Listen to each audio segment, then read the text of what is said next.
On a sûrement déjà entendu parler de stratégie d'entreprise. Mais est-ce qu'on s'est déjà demandé d'où ça venait? Eh bien, une seule et même entreprise a, pour ainsi dire, inventé ce concept. Aujourd'hui, on va donc plonger dans les coulisses du Boston Consulting Group, ou BCG, l'une des firmes les plus puissantes mais aussi les plus secrètes au monde. Mais alors, avant d'aller plus loin, petit test rapide. Quand on entend les trois lettres BCG, qu'est-ce qui vient à l'esprit spontanément? La réponse pourrait bien être surprenante.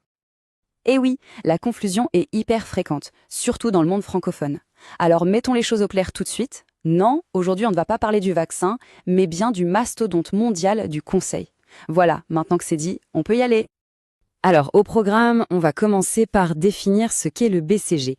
Ensuite, on va faire un petit voyage dans le temps pour voir comment tout a commencé. On s'attaquera après à son outil le plus célèbre, puis on ira voir ce qui se passe à l'intérieur au niveau de la culture d'entreprise. Et enfin, on regardera comment le BCG continue d'influencer le monde de demain. Allez, on entre dans le vif du sujet. Le BCG, concrètement, qu'est-ce que c'est? Et d'où vient cette aura, cette influence qu'on lui prête? Bon, le Boston Consulting Group, ou BCG, c'est ce qu'on appelle un poids lourd. Il fait partie de ce cercle très fermé, du Big Three, avec ses deux concurrents McKinsey et Bain. Ce sont tout simplement les cabinets de conseil en stratégie les plus prestigieux au monde. Leur boulot? Aider les plus grandes entreprises de la planète à démêler leurs problèmes les plus complexes. Et pour se faire une idée de leur puissance de frappe, il suffit de regarder ce chiffre, 12,3 milliards de dollars de revenus juste pour l'année 2023. C'est colossal. Pour mettre ça en perspective, c'est plus que le PIB de pas mal de pays. Ça donne une petite idée de l'impact du BCG sur l'économie mondiale. D'accord, mais comment en sont-ils arrivés là? Pour le comprendre, il faut vraiment revenir au tout début. Parce que l'histoire du BCG, c'est d'abord l'histoire d'un homme qui avait une vision, disons, assez révolutionnaire pour l'époque. Il faut vraiment prendre le temps de lire cette phrase.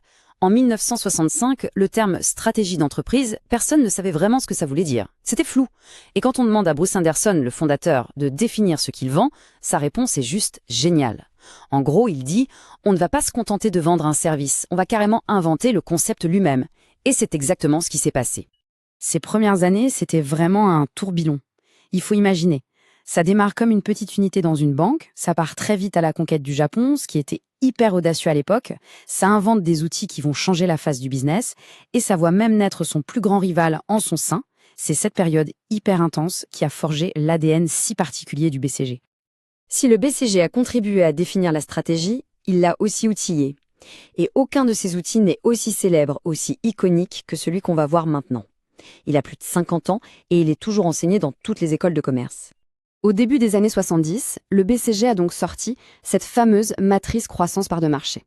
L'idée est d'une simplicité redoutable, mais c'est ça qui est génial, c'est d'aider les grosses boîtes à y voir clair dans leur jungle de produits et à décider où mettre leur argent pour un maximum d'impact. Alors comment ça marche? C'est une grille toute simple, un 2 par 2. Il y a deux axes. L'axe vertical, c'est la croissance du marché. Est-ce qu'il explose ou est-ce qu'il est mature? Et l'axe horizontal, c'est la part de marché. Est-ce qu'on est leader ou est-ce qu'on est un challenger? Et en croisant ces deux dimensions, on obtient 4 catégories de produits avec des noms assez imagés. Et c'est là que la magie opère. Chaque case donne une feuille de route.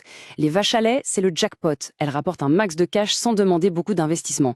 Il faut les traire pour financer le reste. Les étoiles, ce sont les champions de demain. Il faut muser à fond dessus. Les poids morts, comme leur nom l'indique, plombent les résultats. Il faut s'en délester. Et enfin, les dilemmes, eh bien, ce sont des paris. Soit on met le paquet pour en faire des étoiles, soit on arrête les frais. C'est un véritable GPS stratégique pour n'importe quel dirigeant. Ok, on a parlé des concepts, des outils, mais le BCG, ce ne sont pas que des matrices et des chiffres. C'est avant tout des gens et une culture d'entreprise très, très forte. Alors, qu'est-ce qui fait tourner la machine de l'intérieur? La culture du BCG, elle repose sur quelques piliers essentiels. D'abord, ce qu'ils appellent le teaming, l'idée que la solution vient toujours du collectif. Ensuite, une culture du feedback omniprésente. Tout le monde donne son avis tout le temps pour s'améliorer en continu. Il y a aussi cet état d'esprit de croissance, cette obsession de toujours apprendre et de sortir de sa zone de confort. Et le tout est cimenté par une valeur non négociable, l'intégrité. Et visiblement, cette culture porte ses fruits. Ce chiffre, il est assez parlant. 86% des collaborateurs se disent fiers de travailler au BCG. Quand on connaît l'exigence du secteur, c'est un score vraiment impressionnant. Ça en dit long sur l'engagement et l'atmosphère en interne. Bien sûr, toute cette histoire, ces outils, cette culture, tout ça n'aurait de sens si ça ne se traduisait pas par un impact concret dans le monde réel. Alors, voyons quelques exemples de la manière dont le BCG façonne, aujourd'hui encore, l'avenir de ses clients. L'impact est bien là. Par exemple, pour VF Corporation, le groupe derrière des marques comme Vans ou The North Face, le BCG a piloté une transformation qui a fait quadrupler la valeur de l'action. Avec L'Oréal, ils ont créé un assistant beauté basé sur l'IA. Et pour Amazon Web Services, ils ont développé un moteur de vente lui aussi basé sur l'IA qui a boosté les ventes de 20 à 30%. C'est du très concret et ça touche vraiment tous les secteurs. Et pour l'avenir, le BCG a déjà identifié ses grands champs de bataille. D'abord, l'intelligence artificielle. Évidemment, c'est le sujet du moment. Ensuite, le climat et la durabilité, un enjeu absolument majeur pour toutes les entreprises. Et enfin, la géopolitique, pour aider les dirigeants à naviguer dans un monde de plus en plus imprévisible. Et ce ne sont pas que des mots.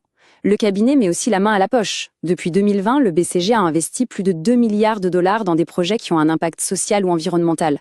C'est la preuve qu'on peut essayer de concilier performance économique et impact positif. On termine avec une question pour la route, une question qui ouvre le débat. Il y a 60 ans, le BCG a plus ou moins inventé les règles du jeu de la stratégie. Mais aujourd'hui, avec l'IA qui redistribue toutes les cartes et les crises qui s'enchaînent, est-ce qu'une seule firme, aussi puissante soit-elle, peut encore prétendre définir, seule, l'avenir du business ? La question reste ouverte.